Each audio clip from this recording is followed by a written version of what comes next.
la courbe du changement, vous connaissez la courbe du changement, le deuil. Vous connaissez peut-être les livres d'Elisabeth Kubler-Ross sur le deuil.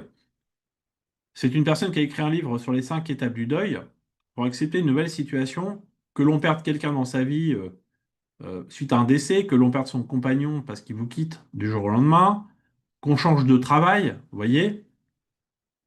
En fait, cette transformation, quand vous êtes à devenir de salarié à indépendant, qu'est-ce qui va se passer? Il va se passer ces 5 étapes. Mais souvent, il y a quelque chose que vous n'avez pas compris, que j'explique souvent à des gens que j'accompagne qui sont en transition. Vous êtes, quand vous êtes salarié à devenir indépendant, en reconversion et en transition en même temps. Je m'explique. Vous passez d'un statut salarié à indépendant, ça c'est la transition, et vous passez d'un poste A vers une nouvelle activité que vous allez créer, c'est la reconversion. Il y a les deux. Et souvent, on ne fait pas le deuil des deux en même temps. Et ça se mélange en plus là-dedans de j'étais dans un domaine A, je passe dans un domaine B, je me suis formé, et en même temps, je passe de salarié à indépendant. Et j'ai pas les codes, si vous avez jamais été entrepreneur, et donc, c'est compliqué de faire les deux en même temps. Donc, faites attention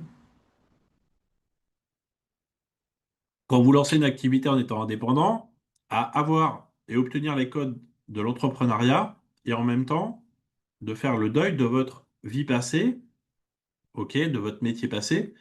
Alors moi, ce que je constate aussi en termes d'expérience, de retour d'expérience de gens que j'ai pu rencontrer dans ma vie qui sont dans des schémas, dans des situations comme ça, beaucoup me disent, voilà, avant je bossais dans la finance, avant je bossais dans l'informatique, avant je bossais dans n'importe quoi. À moi, plus jamais je retournerai là-dedans, hein, c'est terminé. Grosse erreur. Vous pouvez retourner dans votre secteur d'activité sans être dans le poste que vous faisiez, mais vous connaissez les codes du secteur, ok? Vous connaissez, vous êtes aussi expert dans le domaine, donc vous êtes légitime pour aller peut-être après faire du conseil ou de la formation, toujours dans le secteur, mais sans faire le métier que vous faisiez avant, banquier d'affaires ou que sais-je. Vous voyez la différence? Les gens des fois confondent, enfin beaucoup de gens en transition confondent le titre qu'on avait, la fonction ou les compétences ou ce que je faisais dans le travail et le secteur d'activité. Et en fait, le fait de faire le deuil de votre vie d'avant, gardez en tête que réattaquer votre marché nouveau dans un secteur que vous connaissez, c'est plus simple que de repartir dans un autre domaine. Vous voyez? Donc, vous allez être légitime aussi parce que vous avez travaillé dans ce domaine, vous connaissez les codes, vous connaissez comment ils parlent, etc. Si vous avez eu 20 ans d'expérience dans un secteur, ça va aussi vous aider à être légitime là-dessus. Donc, faites attention, ok, à ne pas confondre les deux.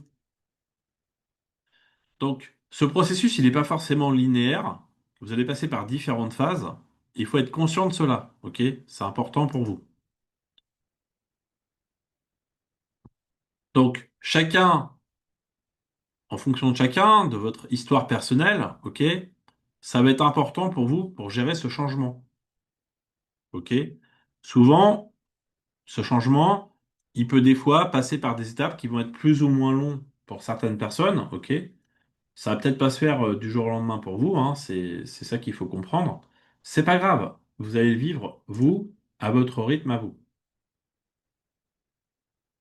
Donc il va falloir vraiment que vous réfléchissiez à ça pour vous.